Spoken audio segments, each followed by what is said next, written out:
Ayun guys, welcome to my YouTube channel. So ngayon guys, share ko sa inyo kung gaano kahalaga yung gulay na akala natin ay damo, kulitis. So dito ko lang na-discover nung kailan nag-asawa, no? Yung kulitis na hinahabas namin, akala namin ay damo. So napakalaking importansya pala to sa ating katawan dahil maraming vitamins sa katawan ang kulitis na dahon. Ayan guys, masarap pala ito gulay, ihalo sa tinulang isda. So ayan guys, marami, sawa tayo dyan.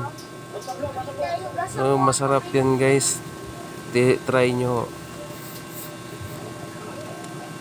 guys, marami yan. So ano na, marami yan sa mga gilid-gilid ng bahay nyo.